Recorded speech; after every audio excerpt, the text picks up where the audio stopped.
everybody. Welcome back here in the unit. We are ready to start the second session in the morning. Before starting with the live demo, I want just to show you something from our washing room. So can we give live the washing room actually? Yes, we are here in the reprocessing area with the DEC duodenoscope, and which is a disposable, so single-use elevator. As Dr. Mariani was explaining right after the procedure, this device is designed to reduce the risk of cross-contamination in ERCP procedure. So we are not, of course, going to see the whole reprocessing procedure, but maybe we can focus on some highlights. For example, the cap, as you can notice, is very stable, and there is a specific maneuver to remove the cap, as Giovanna is showing to us now. What is also interesting to see is that there is a clear surface, so a wide opening, which facilitates the brushing procedure during the manual cleaning, as you can see now. So the brush is capable to pass through easily in this wide open surface. Furthermore, as I said, the cap and the elevator is disposable, so there is no need to wash it and to clean it. Thank you. Thank you very much. Great demonstration of this new capability of this new duodenoscope. Probably this will be the future of duodenoscope. And now we go back to Hyderabad just to say hello to Sandeep and thank you for waiting for us.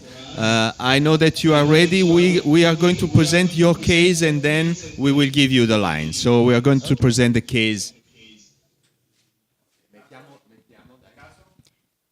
Next patient live from Hyderabad is a 62-year-old male with recent onset of jaundice and intense pruritus. Blood tests showed an increase of total bilirubin, 18 milligrams per deciliter, and an increase of alkaline phosphatase and the CA 19.9. MRCP showed a dilated common bile duct and a distal narrowing and a dilated pancreatic duct. A contrast-enhanced CT scan showed an hypodense lesion at the ampulla and a double duct sign. ERCP showed a large ulcerated ampullary growth. They failed CBD cannulation, and biopsy showed adenocarcinoma. Today's scheduled procedure is EUS guided biliary drainage live from Hyderabad, Asian Institute of Gastroenterology. Hi, good afternoon. Thank you once again, Paolo and EUROUS for giving us this opportunity. Can you hear us? Yes, we can hear you. Okay. You're online. So as you heard the history, can we have the EUS image? With me is Dr. Rajesh Gupta, who performed in the morning, and Dr. Mohan Ramchandani. And we are ably assisted by Dr. Rangarao, who is giving sedation to keep the patient quiet. The patient is not intubated. He's in the left lateral position in conscious sedation with propofol. So what we are doing is, if you can have the EUS image, that's the aorta and the celiac artery. I just slide down over it and get to the pancreas. And you see the PD is quite grossly dilated, as Rajesh is pointing out. With normal pancreatic parenchyma. We'll gradually push down the scope to the duodenum where the pathology lies. This is one of those rare cases where we failed to do an ERCP, and we had twice failed to cannulate the bile duct. So now we're in the first part of duodenum, and you can see the dilated biliary ducts. Yes, that's there. So that's the bile duct. This is a cystic duct takeoff here. We have the gastroduodenal artery coming on the way. If you can have the Doppler on top of it, then you can appreciate that. Yeah. So we have to somehow, the aim is to do a Coridoco duodenostomy EUS guided. and we'll finding the window of opportunity where we can avoid this artery and go inside the bile duct. So this looks This is a gallbladder also. so we have distended gallbladder behind. Yeah, that's right. So now we get that. Sorry, the CBD in the left upper. That looks fine. Can you have the fluoro image once to see the view? Yeah, that's fine. Okay. Can you have the fluoro? The scope position is semi-long and it is looking up toward the hilum. So I'm using a regular 19 gauge FNA needle.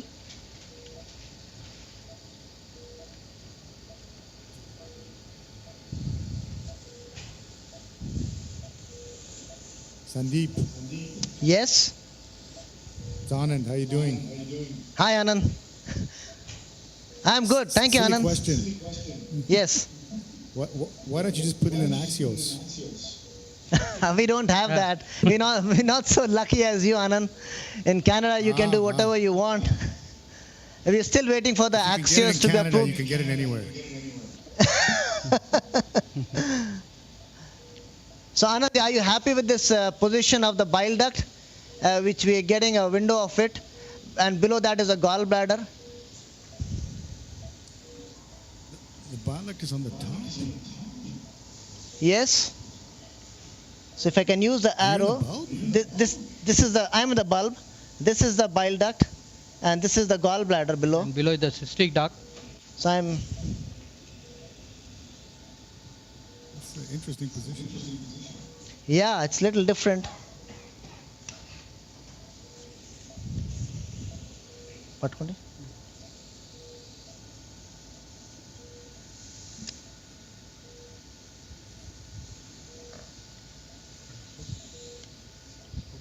It's not fitting it.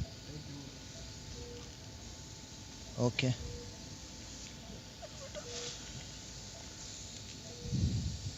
It's a little longish position, that's why it's Sure. little difficult to puncture the bile duct, but I think it's now a good position and the needle is out of the scope. No, I'm just getting it. I just Yeah. pulled it back actually. Yeah, now And- that's a Here comes yeah. my needle. Here is the needle. Yes. Still Hey, hold the needle. Hold the Srinivas, needle. hold this. yeah.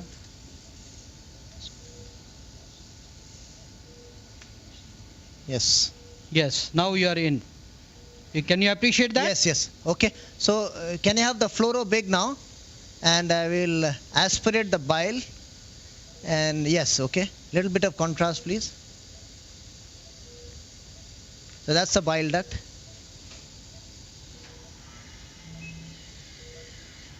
Inject little more. Huh? Yes. Okay.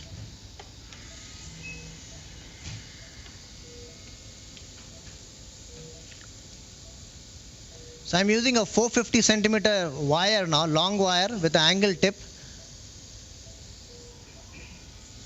And we'll try to negotiate towards the hilum side, although it's going down, but it eventually may go up. Because my needle is looking straight and almost perpendicular to okay, we'll leave it here. What we'll do is we'll take out the needle, leaving the guide wire inside, create a small fistula between the duodenum and the bile duct, and then we will kind of change the contour of the wire or direction of the wire towards the hilum.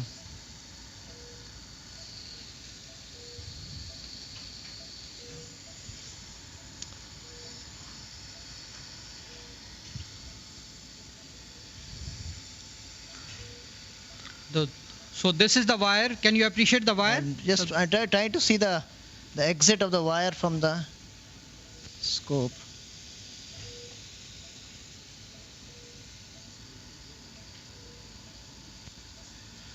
At this point, sometimes the bile leaks out a little bit into that space. We have to move quickly, actually.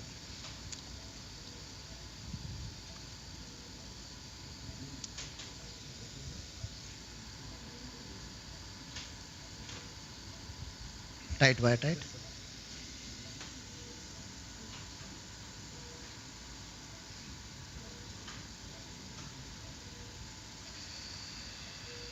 Yeah. Yeah. Ready? Ready? That's a better position. A little more. Yes. Yeah. Yeah, now it's a better position. Okay. So Sandeep is making a I've gone in. fistula. I'm and you inside are the. already inside the Okay. bile duct. The cystotome has gone deep inside the bile duct. So I'll request Mr. Srinivas, our technician, to just kind of wire up. I'll pull back a little bit and then see how it.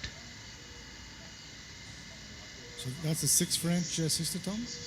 Yeah, that's a 6 French cystotome. Can you withdraw again, Srinivas, and then try to curve it around? Yes. Torque. I'll withdraw a little bit more, and then see. Now you can see. Turn around. Other way.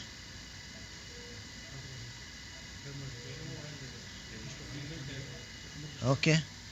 So I'll just switch over my wire instead of a regular. I was hoping that this wire would go up and I'll avoid one extra step, but that's not happening. To save time, I'll switch over to a Teramo wire, a short 250 centimeters angle Teramo, which then we can manipulate and pass the wire towards the hilum, and then we'll exchange back to the longer wire to place the stent.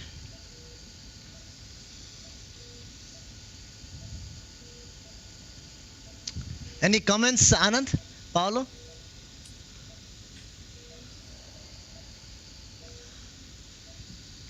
We can't hear you.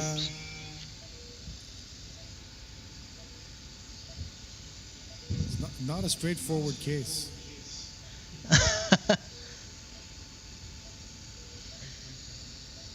So we had the option of either a hepatogastrostomy or a choledochordioidectomy. We selected this one because the patient is potentially still operable. The basic reason of doing this drainage is because his problem is deep jaundice, and surgeons are not willing to operate at bilirubin of 18, and his itching is intense. So we needed some drainage method.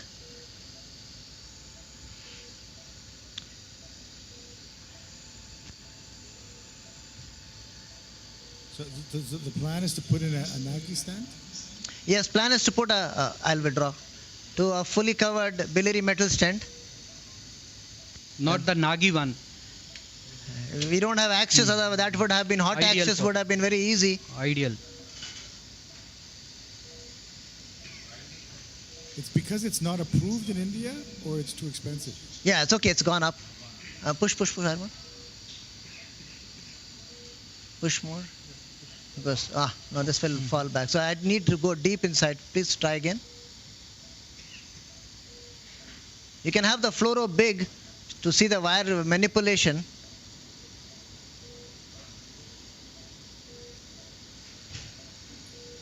Would it be possible to get the endoscopy view as well?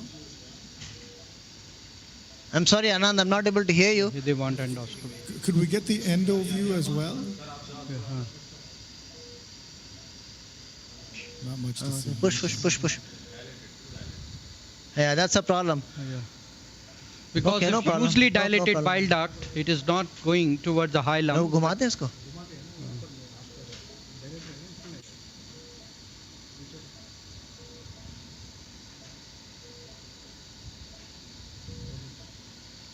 Withdraw.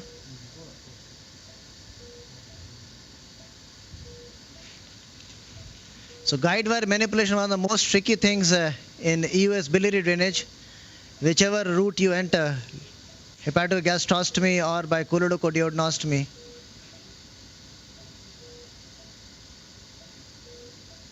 Okay, push the wire like this. Let me go down and bring it up. And then we'll see how it goes. Will it take a turn there? No. No. Okay. Other option is if the wire goes across the papilla, then we can put an antegrade stent also. Yeah.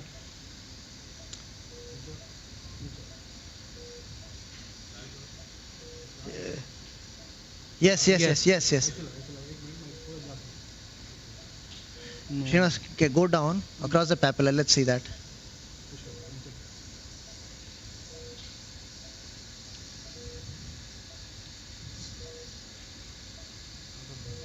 हाँ डाल.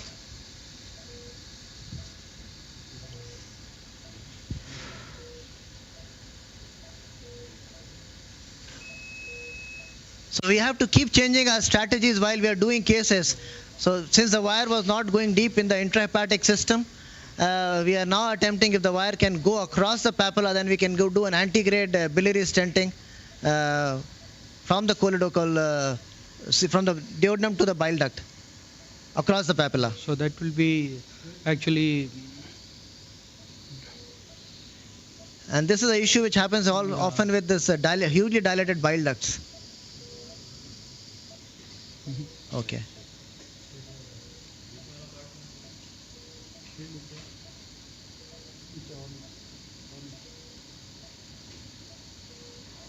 Maybe it's a tight stricture there, and that's why we were.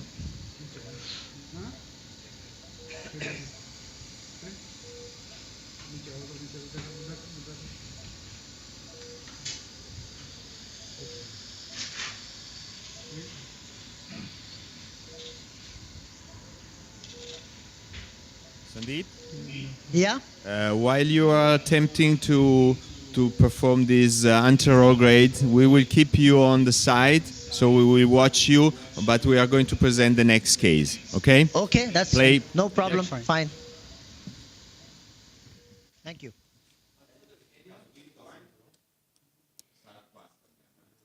Next patient is a 56-year-old female with medical history of hysterectomy, chronic obstructive pulmonary disease, and myocardial infarction. In January 2018, the patient performed an abdominal ultrasonography that showed severe liver steatosis and a pancreatic cyst at the body of 6 centimeters. In February, a CT scan showed the cyst at the body with thin, poorly vascularized walls, dislocating the splenic artery and occluding the splenic vein with formation of collateral veins. Today's scheduled procedure is EUS and FNA with operators Dr. Di Matteo. Hello. Hello to everybody. First of all, I would like to say thanks to the colleague Arcidiacono and all the staff. I'm in the temple of the US. I'm so proud to work with Kurt, Dr. Maria, Veronica, and nurse Delfina. It's an honor for me. Thank you. We are performing this examination. The first landmark is the tripod artery. We don't see nodes, but I would like to let you show how the tripod moves around the cyst. There's a big cyst in the body tail of the pancreatic parenchyma. Uniloculated cyst. As you can see, above we got the artery.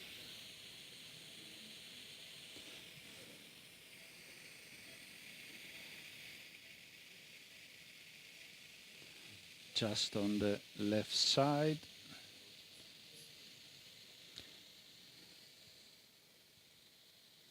And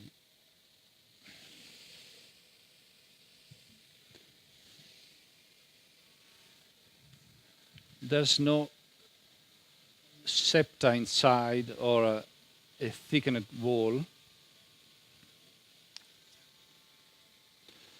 This is the tail on the right side of the pancreas with the main pancreatic duct, as you can see.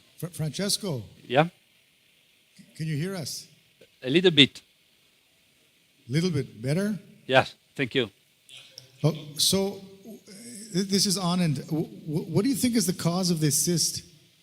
We don't know. It seems to be an incidental cyst because the patient start to perform some examination for hypertension, and she didn't complain symptoms. She suffered of stypsis, and she had just some pain, a specific pain in the left upper quadrant of the abdomen, but she thought that the cause was the stypsis. So an incidental finding. We don't have a lab is normal. I'm showing you now the rest of the parenchyma.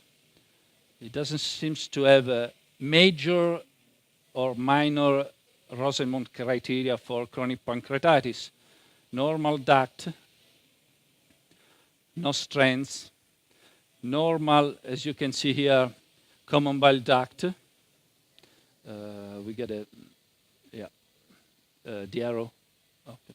You can show that. The second part, we go just down to show you the head of the pancreas that has the same features of the body and the tail. I'm using a Fujifilm EG580 UT. It's a very nice instrument, friendly to move, because the tip is very short. Close, you can remove. And the So stiffness you, of you the... think the cyst is causing her pain? No, I don't think so. To say the truth, I don't think so. I got no elements to say this. So it seems to be an incidental cyst in a young lady.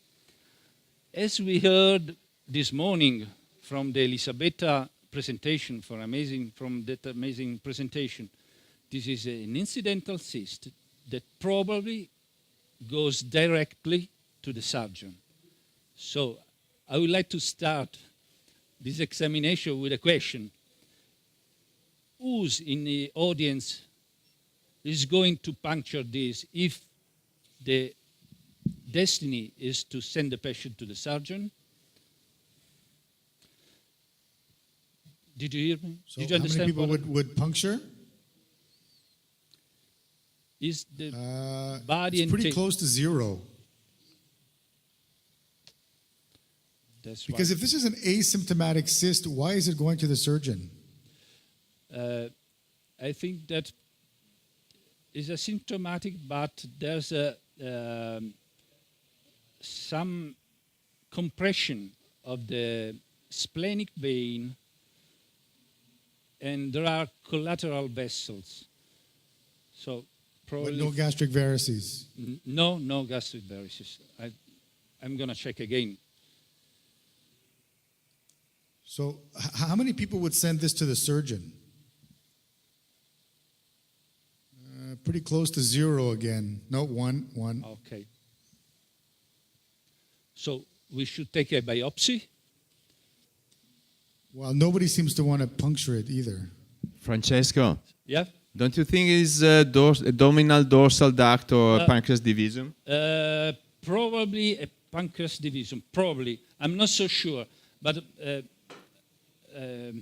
as you saw just in the frame before this, that was the ventral part of a main pancreatic duct. Probably there's a divisum or a dominant dorsal. So at the end, I think what I heard from the audience and from Anand, hello Anand, is that I said nothing. is probably there is this simple cyst, but we don't know which kind of cyst it is. So what are you in favor of a biopsy? Are you in favor of some other diagnostic procedure, or you leave the cyst as it is, or you send the cyst to the surgeon? What's your In the room, we have 0 votes for anything. So are you going to perform a follow-up of this cyst? Are you going to leave the cyst like it is? I suppose. I What are you personally going would- to tell one, to the lady? I would tell her you have a very simple-looking cyst, which could be caused by. It could even be a retroperitoneal cyst, a lymphatic cyst. I don't know, but it doesn't look dangerous. It's got a very thin wall. It seems to not be causing any symptoms. I think I would follow it because she does have this vascular compression. And she seems to have some other health issues as well, heart attack and chronic lung disease, etc. So I would tell her, we'll watch it, but I wouldn't be too concerned about it for now unless it starts causing her a lot of pain. So what may I ask the audience to vote on this suggestion by Anand, because we need to decide what to do in this patient. It looks, and she has no history of pancreatitis or a car accident. No history at all. Yeah. The only thing which you can add, Paolo, would be a contrast study, because you can easily differentiate. If you look on the wall with contrast, you can easily differentiate a pseudocyst as compared to an IPMN or a mucinous lesion. So that would be the only thing to add. Anand? You have already the information from the CT. I agree with that. Okay. The elastography too. Anand, do you hear it? It's Erwin, do you hear me? Yes. Okay, the question is, we have a young lady with a cyst in the tail of the pancreas. Wouldn't you say that this could be, it's quite typical of a mucinous cyst? Mucinous cyst adenoma, which is quite typical for a young... I mean, it could be, it even looks like with the sort of ground glass, it could be an old pseudocyst, who knows?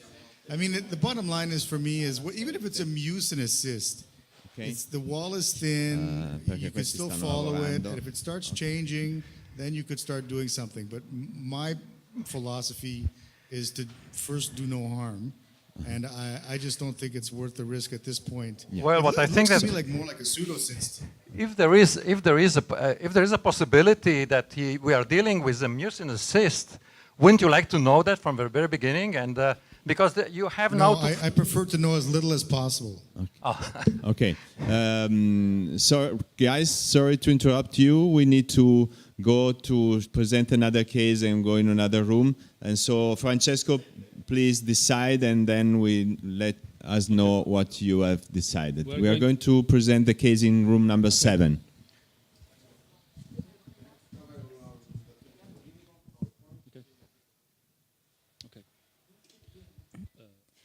Next patient is a 46-year-old female with medical history of chronic alcoholic pancreatitis with multiple recurrences. In 2016, EUS showed a groove pancreatitis with a 10 mm duodenal wall cyst, communicating with a 30 mm pancreatic head collection and a 40 mm pancreatic head fluid collection. In February 2018, for the onset of chronic abdominal pain non-responsive to painkillers and episodes of vomiting, the patient had a new CT scan that showed a peripancreatic retrogressive fluid collection, as you can see in the picture. Today's scheduled procedure is EUS and drainage with operators Dr. Tyberg.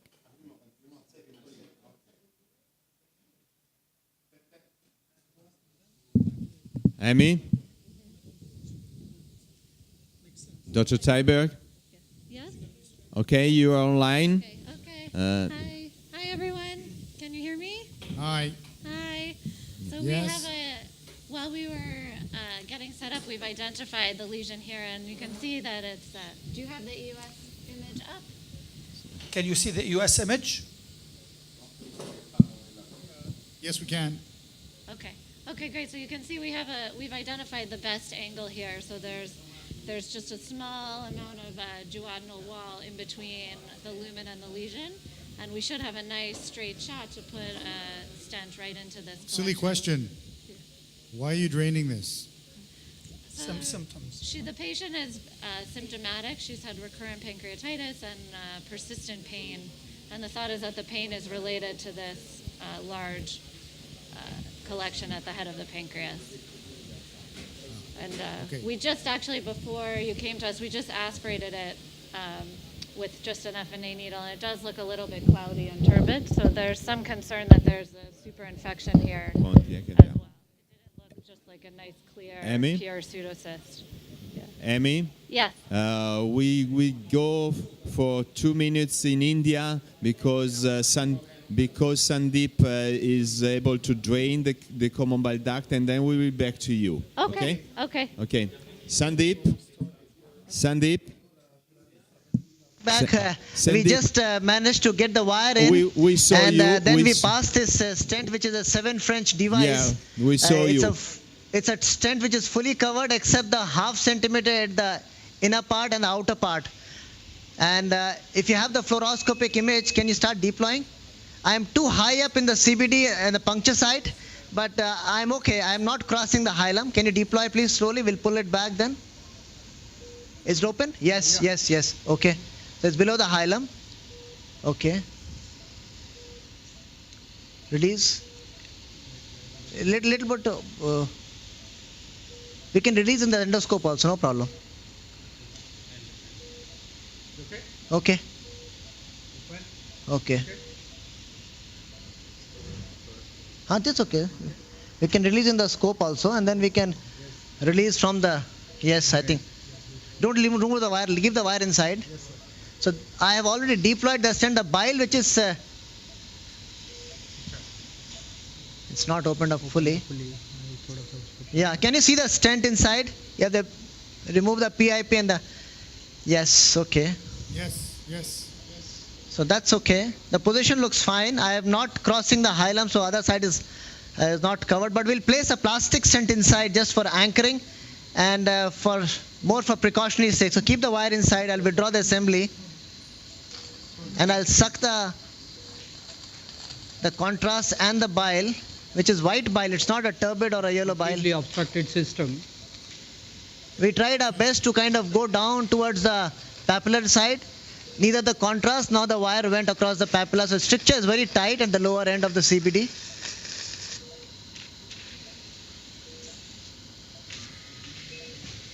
Yes, that's okay. So you have the fluoroscopy big image. You can see the stent. It looks to be fairly okay. Can I have the endo image also? Yeah, this would expand with passage of time. Yeah, that looks good okay. Position. But my double pigtail short length stent, maybe 5 centimeters, 7 French, would be the ideal one. Anand, are you happy? I'm extremely impressed. I'm extremely happy we have Axios in Canada. Paolo?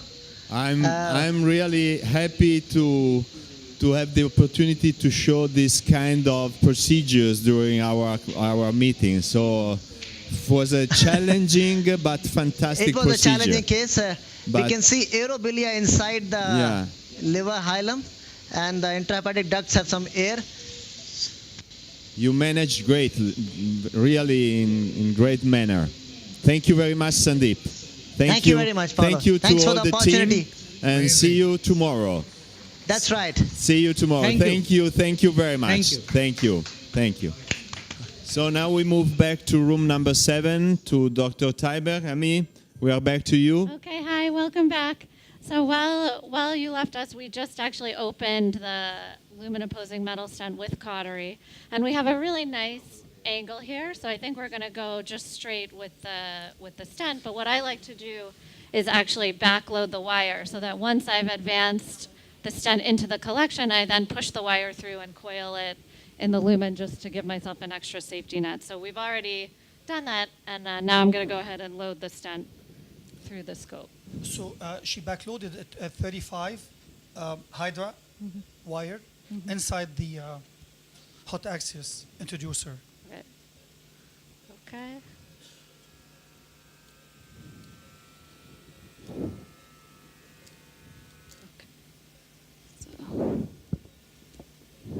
So I'm just. Sorry, this is a cyst in the duodenal wall, right? Yeah. Okay. It's right in the head of the pancreas, like. Yeah. It's not groove pancreatitis. It's. Okay. All right. So I've just loaded my stent, and I'm gonna push this out just a little.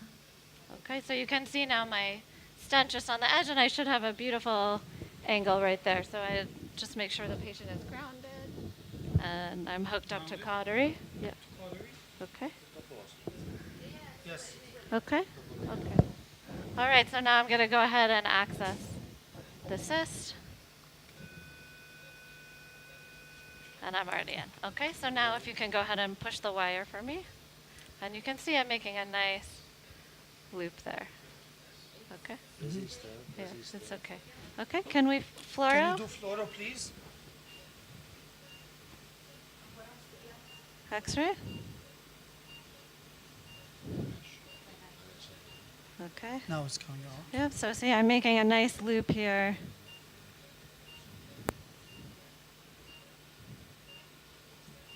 Okay.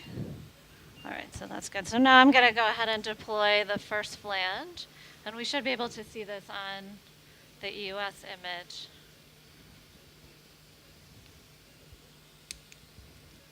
Okay. How big is the stent? This is a 15 millimeter. 50 millimeters. So here's the first end being deployed. Okay, perfect. And it's actually tented just far back enough, so I don't think I need to pull it back much more. Can we X-ray? Okay, so now I'm going to go ahead and deploy the second flange. I like to deploy in the scope and then gently back away after I've already deployed. So here's the second flange being deployed, and now I unlock and I push away, and you can see here's the stent as I move back just a little. Here's the stent coming on endo view. You can see the stent. Do you have the Here now. endoscopic view? Can we see the endo? Yeah. Endo view, please. There, so there's the stent now being deployed here. So that I like to deploy in the scope so that when I push it out, I know it's going to automatically expand, and there's less likely that it will migrate all the way into the cavity. And you can already see that our vision is a little blurry because there's so much fluid draining out right now. So now what I always, whenever I put aluminum posing metal stent, we were chatting about this actually before, but I always put a double pigtail through it because this collection I think is going to collapse very quickly because there's not a huge amount of solid debris from what it looks like on EUS. And the concern is that as the cyst collapses against the metal of the stent, you can actually get a little bit of bleeding as it collapses. And so the nice thing about putting a double pigtail is that it will buffer between the end of the metal stent and the for wall how of long the do you keep them collection. in? You keep them for 7 days? So I usually repeat imaging in 5 to 7 days, and then once it's fully collapsed, then I go ahead and I remove everything. So can we exchange? So push wire as I, yeah, okay. So we're going to keep the wire in. So we're going to exchange, keep the wire so use that the we wire can to put a place the, pigtail. The double pigtail. Yeah. Okay. Yeah.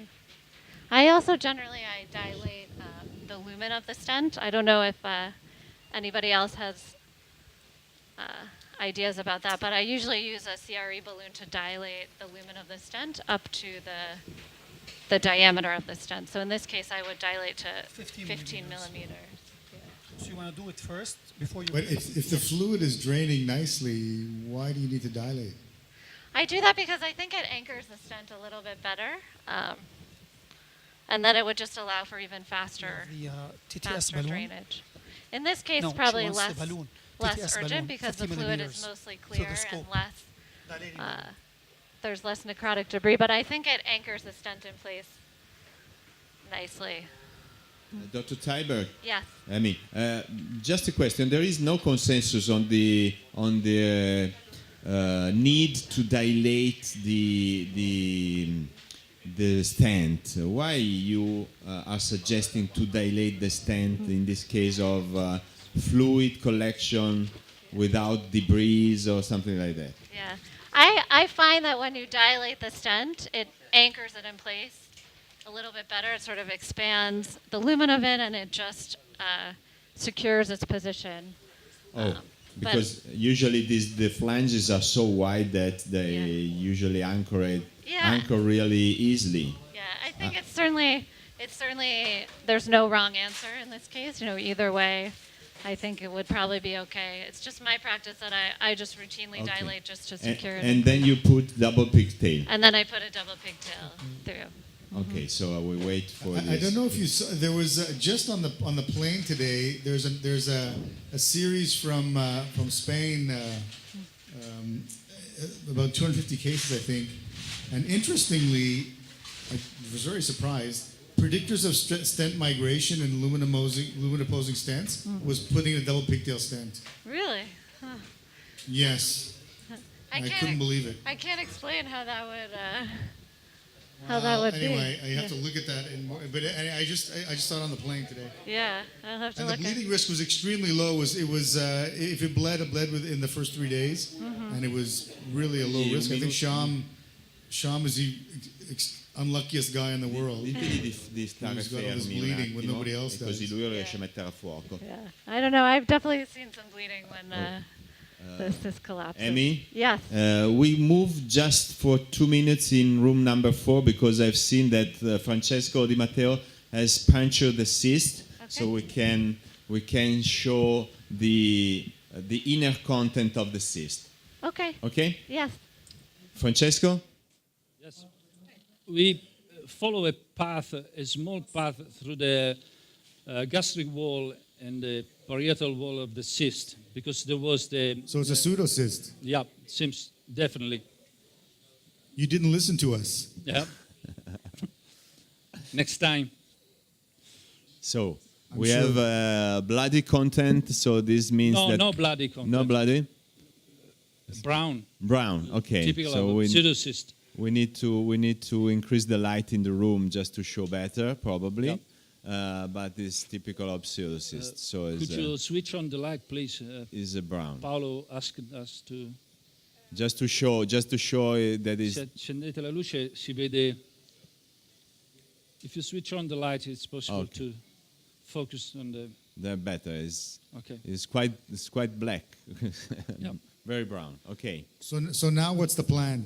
So To remove as much as we can liquid inside using the aspiration. and then leave it. Yep. Okay. So no stent.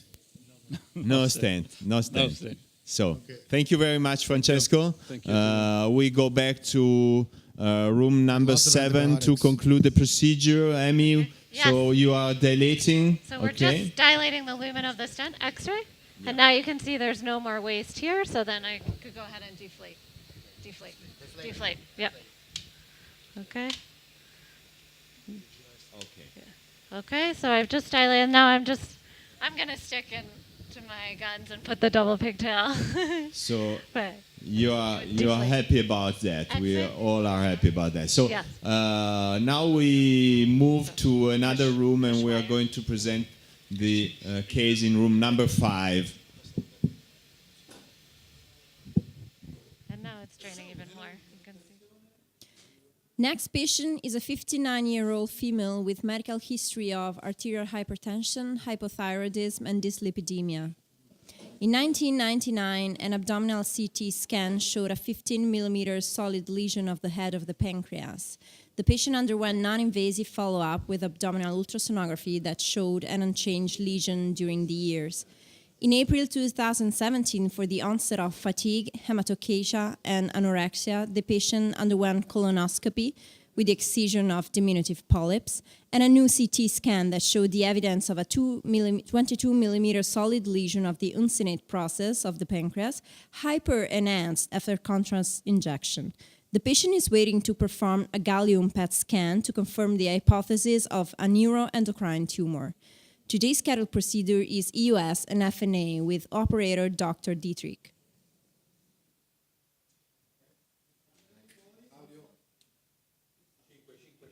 We can't hear you. Danny at the camera, and Alessandro. Daniele is not here, but he will be. And Gemma. Gemma is a young rose, if I heard it right. So we are working together. And we have introduced the instrument deep into the duodenum. So we are right here at the uncinate process. First of all, we learned that the previous measurement was somewhat 22 millimeters. So the first thing what I'm doing is I will try to get a measurement of that lesion to see if something has changed over time. And the border of that lesion is not anymore, how to say, totally sharp delined, but we will get up to 34 millimeters. One explanation is that lesion has been enlarged. The second explanation could be if we compare to CT. CT is measuring the transverse diameter and not the longitudinal. And here we can measure longitudinal, so we have to be a little bit aware of that. Second is to see the borderline and to come a little bit closer. We see clearly infiltrated lymph nodes directly in contact to that lesion. So if I see from this point, I'm looking for indirect signs of malignant transformation. So what we can do is we learn a little bit more about the color Doppler behavior of this lesion, and we can see about the Doppler spectrum. Eventually, we might get a little bit more information. Here you can see quite nicely a vessel, and we put in the Doppler signal, do an update, and then we can measure the resistive index. So if we start from here to the end of the diastole, we have a resistive index of 0.76 at this location. But we might see also a little bit downward other kinds of vessels. So I repeat it in different parts of the lesion. So for the moment, why not measuring in that lower part and updating? So direction is a little bit different, but the take-home message we get out of the resistive index is the higher the resistive index, the higher the probability of malignancy. In this case, and in this part of the lesion, we had earlier some other measurements a little bit higher. We might see different kinds of end differentiation. What are the signs of malignancy in neuroendocrine tumors? Cystic, necrotic areas. And if you look nicely into that lesion, we see some cystic or necrotic parts, heterogeneous echogenicity. So this is not a 15 millimeter benign neuroendocrine tumor. This tumor shows not only lymph nodes I have already displayed, but you can see malignant infiltration in the caudal portion next to the arrow right on here. Or as mentioned earlier, we can see that big lesion right on here. So in doubt, take it out. And this has been increasing in size. It has been observed since 1999. It was 15 millimeters or even less. It was 22, right now at 34. High diastolic flow. It's psh, psh, psh. It's a malignant Doppler flow. And what we have seen is that this lesion has normal parts enhancing, normal Doppler spectrum, low resistive index. And we have seen this lesion has parts of higher resistive index above 0.85, which has a sensitivity and a specificity above 90%. So really high. And so for me, it's a malignant transformation. Chris, I think it's getting bigger while you're talking. Okay, I stop talking, it will shrink. Okay. So now you are on the road. Just Please. the short questions. Christoph, what would you do if the oncologist considers neoadjuvant chemotherapy? So we have a tumor board in our hospital, and in that tumor board, I'm going to argue all what I have been arguing while this lesion has been growing, and they wouldn't refuse it. They would go for surgery, and for a radical surgery under oncological premise. There is no differential diagnosis if we exclude distant metastasis. It would be different if we would see distant metastasis. Oh my God, if that happens in the lesion which we observe since 1999, shit happens. Mi date la linea? Any further comments? Christoph? Christoph, can you hear me? I'm Paolo. I can hear you very nicely. Okay. This patient is borderline resectable, probably. Actually, we have an ongoing trial on cryothermal ablation, so our oncologists always prefer to have the cytology and the final diagnosis, and the surgeons as well. So go for biopsy. So we please go for the biopsy. Okay, so we will try our best. We will prepare for biopsy, and then we can be back. So I would love the second question: to have would you target the biopsy, Christoph? No, okay, that's good. 22. Expect 22. Christoph, Boston. would you target the biopsy according to the contrast study that you did, or would you repeat the contrast study just during the biopsy? Yes, I will do the biopsy in the deeper and less vascularized parts. Yes, I will do it like that.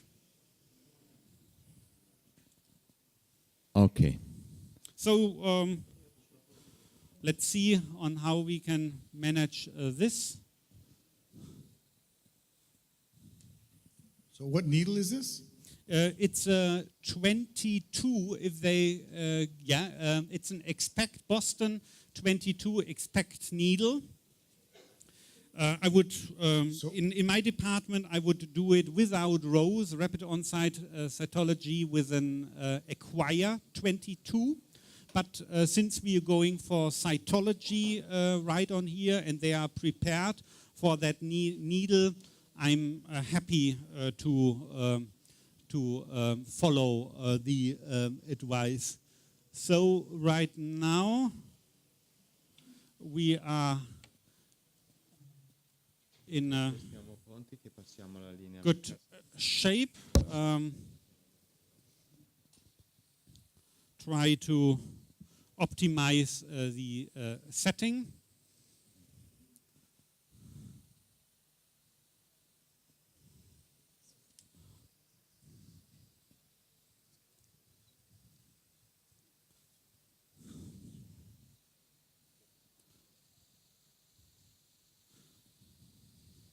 Get to sharpen the needle, so and take it out, please. Yeah, please. Take it out. Yeah.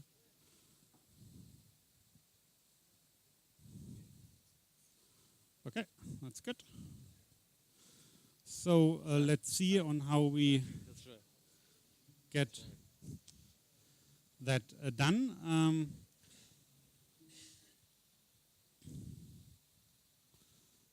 We can put on the suction. I don't care too much if there's suction or not or whatever. The less suction, the more bloody the expected part. As you can see, I'm modifying the course of the needle. It's a pretty soft needle in this part, but I try to be sure that at least this. You can see it's getting harder in the deeper parts. Can you see that the lesion is much more moving? So it's also according to our vascularity and according to our, how to say, indirect findings. So you can lock. We can put it like that. and extract, and hopefully Christoph? Professor Doglioni will tell us a good story. If Christoph? not, we will do a second biopsy. Yeah, Christoph, please. while we are waiting for Professor Doglioni final diagnosis, we move to another room to present the last case of this morning session. Okay, I'm happy. Thank you so much for attention. May I give it? Next patient is a 62-year-old male with medical history of arterial hypertension, thyroidectomy, and a recent resection for skin melanoma. In January 2018, in the course of investigations for the melanoma, a CT scan showed a solid lesion of the tail of the pancreas, 37 millimeters, hypovascularized after contrast injection, with small lymph nodes of the splenic hilum and compression of the splenic vein. MRI showed a lesion in the tail of the pancreas with a stenosis of the pancreatic duct in the tail and multiple lymph nodes along the celiac trunk and SMA. Today's scheduled procedure is EUS and FNA with operator Dr. Farrell. All right. Welcome to room 6. So we're here. Thanks for the introduction. So we're here with the Hitachi Aloka Olympus Arietta 850, this new processor. We've been looking for the last while at some beautiful imaging and using a standard Olympus linear echo endoscope.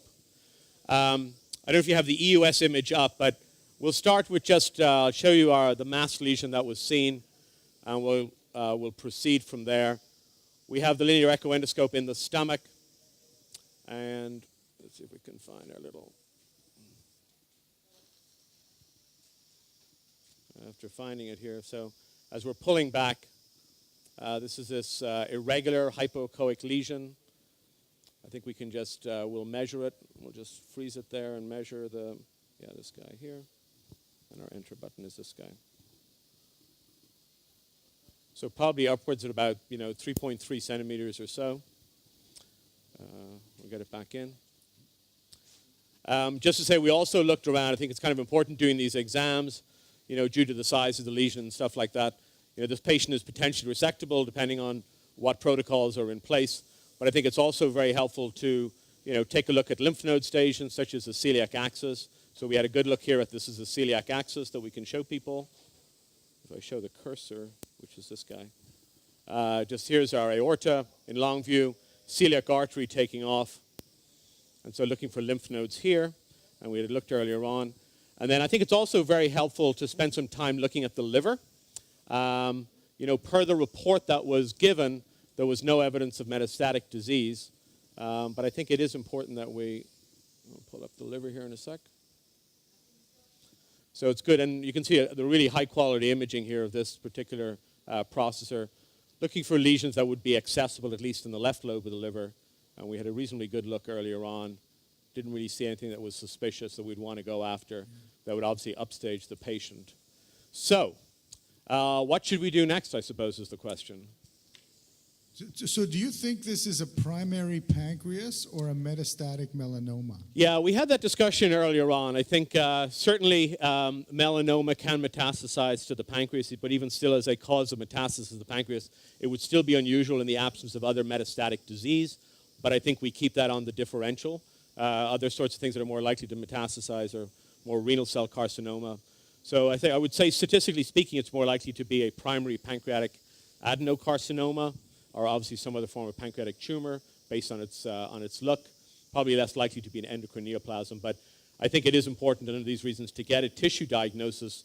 In case people could argue, well, it's a mass, maybe the patient should go ahead and have surgery. But I think if there was evidence of some other malignancies, such as a melanoma, then you'd want to know that ahead of time. James? Yes? Anand, may I ask you, don't you think that probably in this kind of lesion, the contrast agents could help you right at the beginning to differentiate between a metastatic disease that could be hypervascular with hyper-enhancement as compared to a PDAC, which could be hyper-enhancing? I think it's definitely a possibility. We could set ourselves up to do that. We hadn't been planning to do that, but that'd be that might be something that's worth doing. I think we'll still need to move forward and do a biopsy, but we can certainly do contrast-enhanced study and see what that shows us. I'd be happy to do that. It could be helpful, Paolo, but I agree with with him, we're just going to do a biopsy. Yeah. We just do a biopsy. So we wait for your biopsy and then let's see. And what about the vascular involvement? What do you think? So it's out here in the tail. So we're actually going to hold off the sonoview. We'll hold off with no sonoview. No sonoview. So no sonoview. So we're actually looking out here, and the two major vessels that we're seeing right now, if I'll show you with the cursor, are let's put the cursor on. So down here is the splenic vein, kind of in a fairly compressed look. And then up on the right side, a little bit more right, is the splenic artery in a kind of a more tortuous path.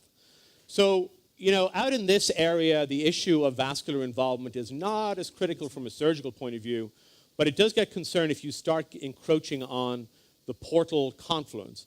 So what I'm going to do is we'll put the cursor actually over this is the splenic vein here, and I'm actually going to start moving inwards towards if we can follow that, in towards the portal confluence, and we're off the tumor. So I think this is, reasonably a good distance from the portal confluence, and likely, yes, involving the splenic vein out here, and likely, yes, involving the splenic artery.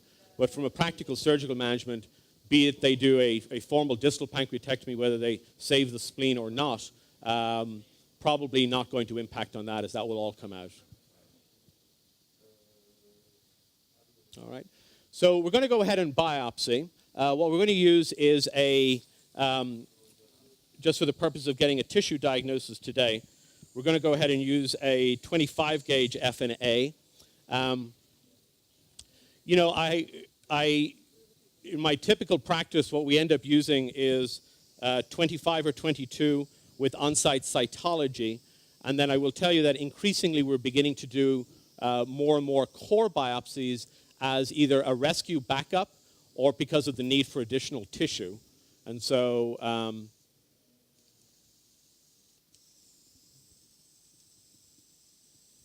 there we go.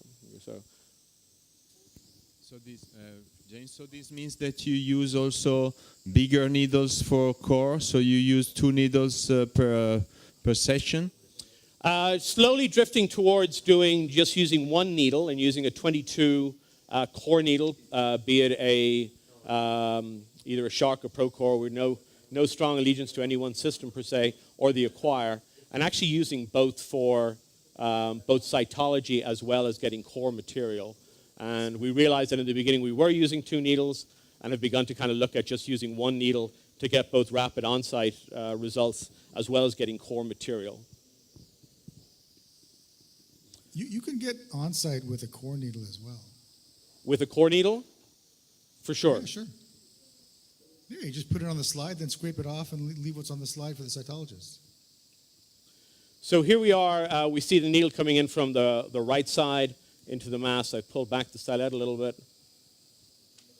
We're into the lesion.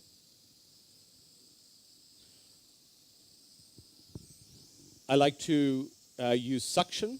So we're going to take the stylet out. I'll hand that to you. You got that there. Perfect.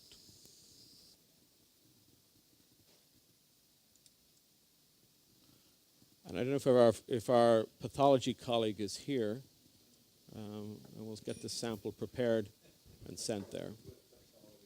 So it's always the same question, but I saw that somebody is using syringe aspiration, somebody else is doing only a slow pull. So may I ask Anand to make a question to the audience? How many are using syringe aspiration and how many are using slow pull technique actually? And how many are using suction to begin with? Okay. Sort of not a majority. Okay, so if you use suction, are you using the slow pull or the syringe? I'll give you that. Is that okay? Syringe? Depends on the needle. Okay. But I'm sort of surprised. It wasn't a majority of people using suction. You know, if you look at the randomized trials on suction, the only trials that show any advantage of suction are the ones where the control group had a really bad result. Like the control group was about 60% and the suction group was about 80. And when you consider that, you know, normally you should be getting 80 no matter what you do, I think in those studies, they just didn't try as hard in the no suction group. And the only other comparative trial showed no difference was Mike Wallace's study, and he just got more blood with the suction, and that's it. No improve in the yield. Anand, we just Yes. moved to the cytology room in order to see the results of Christoph biopsy, and then we will back to James. Okay. Mettiamo.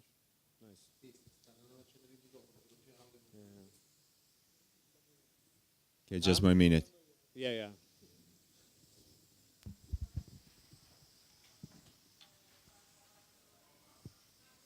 So Okay. just if you are using a core needle, you can get on-site cytology with a core needle, because I think using 2 needles is quite Okay, expensive for nothing. we are ready. So you just put the Claudio? sample on the slide. Okay, And just scrape it off, hi. and whatever's left, you look And at the Professor cytology. Christoph is correct. The diagnosis, I can only confirm his diagnosis of neuroendocrine tumor. You see these small cells in small aggregates. The material is quite abundant, so I'm confident about the diagnosis of neuroendocrine tumor. I asked Professor Christoph to perform another pass in order to obtain material for immunological marker, Ki67, chromogranin, and so on. Okay. Okay, thank you very much, Claudio. We will wait also for the results of James Farrell biopsy. Now we go back to James. So We've handed off the... so I'm listening to some of the discussions about suction, no suction, using a pull. Sometimes it's the availability of resources to get things done during the procedure, moving the procedure along. I will be honest with you and tell you that my preference has always been for, for suction, understanding that with 25 gauge needles, if they get bloodied, for example, then they become a little more difficult to work with. But we are kind of slowly moving towards using one needle, a core needle, for getting both cytologic material for on-site cytology, but we do then turn around and use the same needle for putting material straight into formalin for cores, more for ancillary workups that when our oncologists request that it be done. So are you usually doing more passes? So one is for the diagnosis and the other, you keep the other for NGS and so on? Correct, we are. And so the question is is there a magic number? Is there a safe number that you can do? And, the way our protocols are written, it's about 5, to allow us to do 5 total passes, including on-site cytology. So if, for example, I'll just be honest with you, if we're not making the diagnosis with on-site cytology, we're going to keep doing that and not put tissue away in formalin and use all that material to try and get a diagnosis, because ultimately that's what the patient has come for.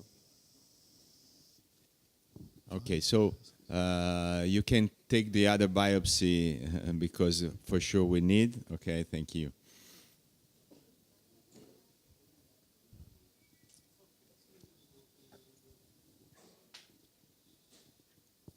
All right.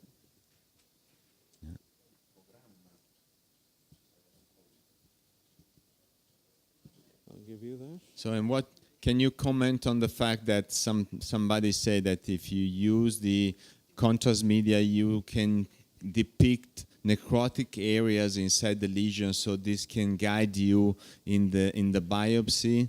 Do you agree in this? Yeah, I have to say that I think there is a role, certainly even with we've begun to use elastography, for example. Oh yeah. We don't routinely use contrast, but to help you kind of target your lesions and target your biopsy. And I've actually had some success with elastography, particularly in lymph nodes, to be perfectly honest, about where we've targeted our biopsy needle to help with us. So I think there is some value, obviously, especially if you're not getting, to optimize your yield, if you're not making a diagnosis with the pathologist there. It helps to be guided around the lesion to find a better area. you know, when you can see necrosis, when you can see cystic change in particularly large masses, I mean, I think even without contrast, without any sort of enhanced imaging, I do try and biopsy around the edges and angle in so that we're getting non-necrotic tissue. But, you know, I think there is a role for enhanced imaging to guide. There are no data to support that. Everybody thinks that sounds like a good idea. Yeah, no, I agree. I say I know there. Yeah, you know, I say we've just started using and trying to develop an experience with elastography, and it's been in that sort of environment where we're biopsying and, you know, targeting us. But you're right. And in case of the presence of lymph nodes, are you targeting the lymph nodes as well, and which lymph nodes are you targeting, if yes?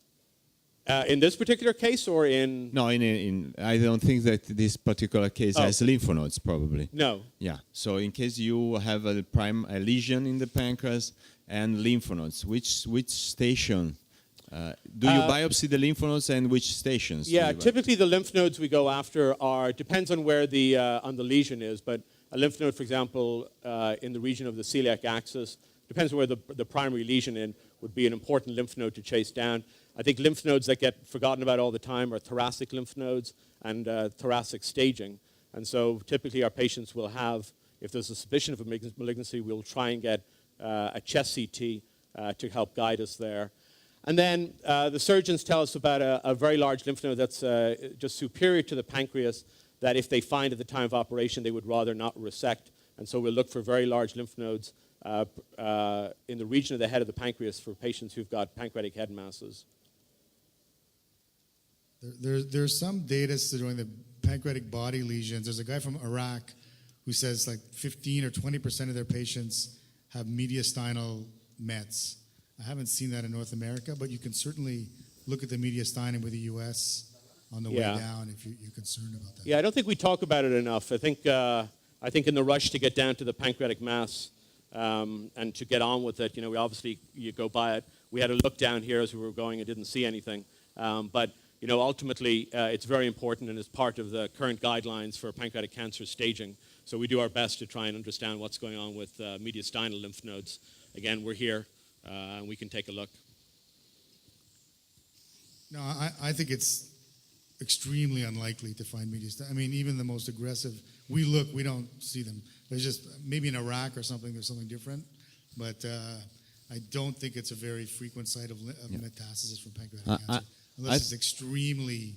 I think there are data about 7%, no more than 7% of the cases. You can find mediastinal metastatic lymph nodes in the pancreatic cancer lesion. So. Yeah, I don't think it's rare. We do find it. It does change management. It's, as I say, it's now part of our official guidelines for pancreatic cancer workup.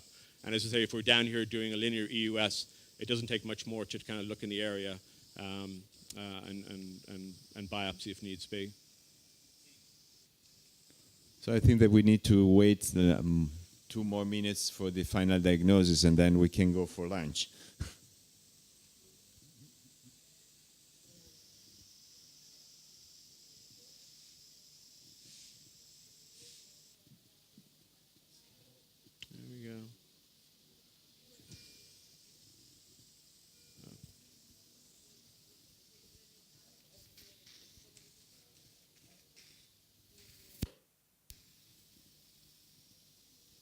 Again, just making sure there's nothing in the liver.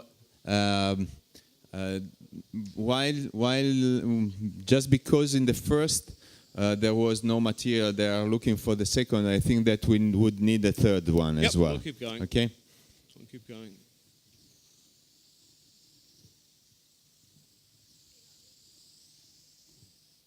Oh, are we back? Oh, we're back. Okay.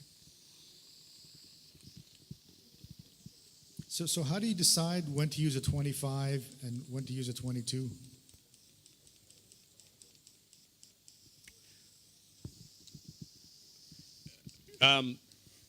So I actually I interchange between both of them, sometimes depending on availability. Also depending on location. So sometimes for lesions around the Unstner process for flexibility using a smaller needle. There are some times with the 22 where I just find it quite difficult to puncture for whatever reason, and feel that using a smaller needle can be helpful as well. But I will tell you that Don't you think that?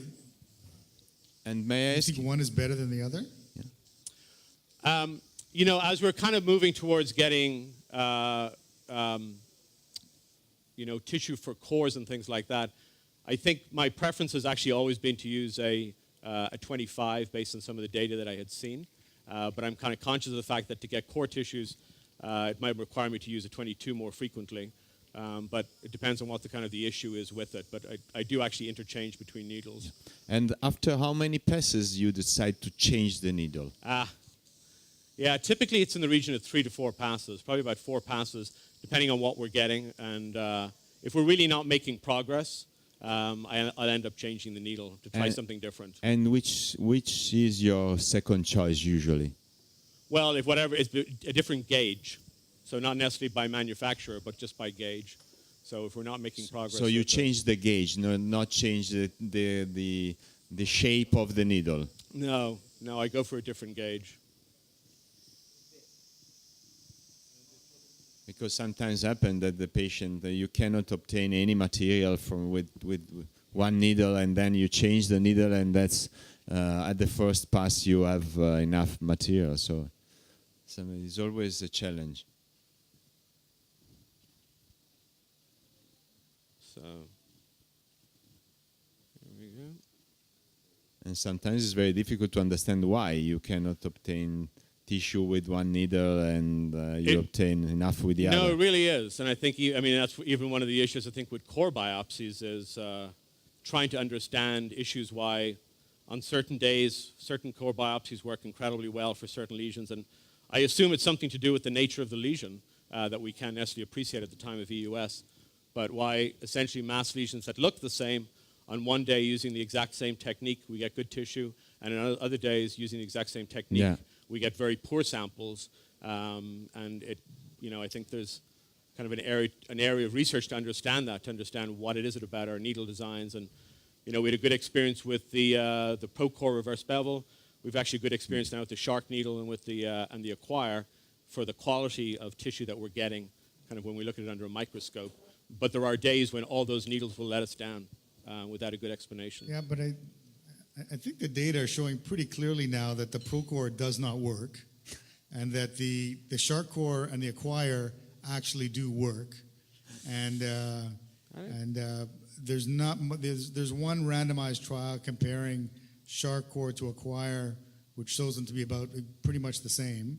There was one retrospective study that suggested the Shark Core was 20% better, which doesn't really make any sense. Yeah, but I don't know. I think really the Procore now, there's no data that I know of showing the Procore gets really good cores. I think that, in fact, I think that there will be a presentation. I don't know if oral or poster presentation in the DDW about the ASPRO group, which is a multi-center trial, randomized control trial on Procore 20 against the 25.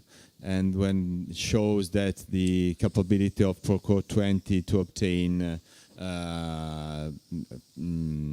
I can say histology is very high. Yeah. James is participating together with me and many other. That's why I am a little bit perplexed by that statement now, because we've had a good experience with Procore. It was literally the first core needle that we were using, and from a histologic perspective, when we see the specimens, we're happy.